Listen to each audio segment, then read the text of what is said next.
नमस्कार, आप देख रहे हैं जे प्राइम भारत और मैं हूं आपके साथ ज्योति कनौजिया। आइए रुक करते हैं खबर की ओर।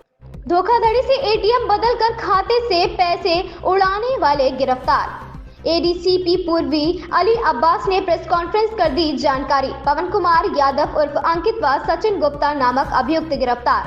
अभियुक्त के पास से 199 एटीएम, 5000 नगद बरामद। एक टीवीएस अपाचे दोपहिया वाहन जिसका नंबर UP32NY5227 बरामद। लखनऊ से संवाददाता अहद अहमद की रिपोर्ट।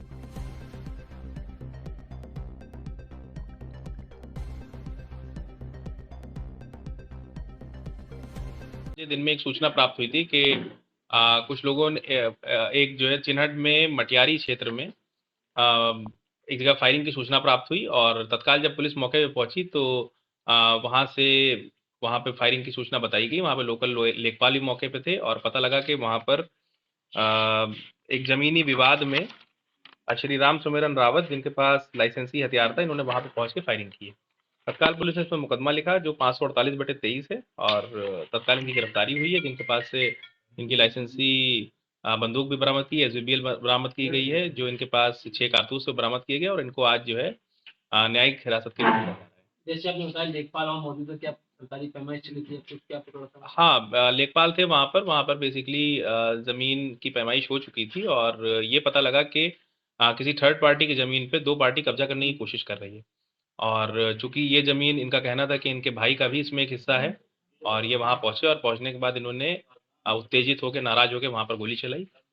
फॉर्चुनेटली वहां पे किसी के जान माल का नुकसान नहीं हुआ, लेकिन इनके द्वारा इस तरह का कृत्य कारित किया जिसलिए मुकदमा पंजीकृत किया गया और ये जेल भेजा जा रहा है। इनके लाइसेंसी असलहे के निरस्तीकरण के लिए भी किया जाएगा? हाँ बिल्कुल, पुलिस इनके लाइसेंसी हथियार का निरस्तीकरण की रिपोर्ट डीएम कार्यालय भेज रही है। जल्दी इनका निरस्तीकरण भी कराया जाएगा। इनका लाइसेंस कब हुआ था? ये देखना पड़ेगा।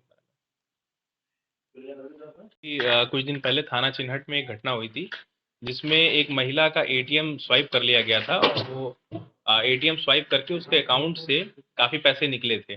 कुछ पैसा कैश के फॉर्म में निकला था, 45,000 रुपये ऑलमोस्ट कैश निकला था और 50-55 हज़ार रुपये से शॉपिंग की गई थी।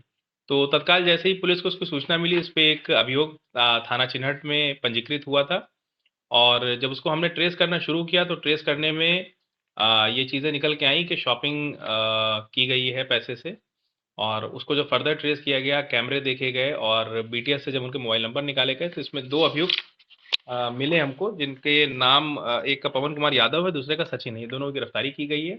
इसके साथ साथ इनके पास से कुछ कैश की बरामदगी हुई है और काफ़ी मात्रा में इसमें एटीएम मिले हैं। 119 एटीएम इनके पास से बरामद किए गए हैं। एक टू व्हीलर इनके पास अपाची बरामद हुई है और एक जो शॉपिंग के माध्यम से इन्होंने जो क्रॉकरी सेट लिया था वो हमने बरामद किया है। एक इनका साथी और है जिसको अभी हम गिरफ्तार नहीं कर पाए, जिसके पास बाकी माल है। उसकी गिरफ्तारी के लिए हमारी टीमें लगी हुई, जल्दी उसकी गिरफ्तारी भी की जाएगी।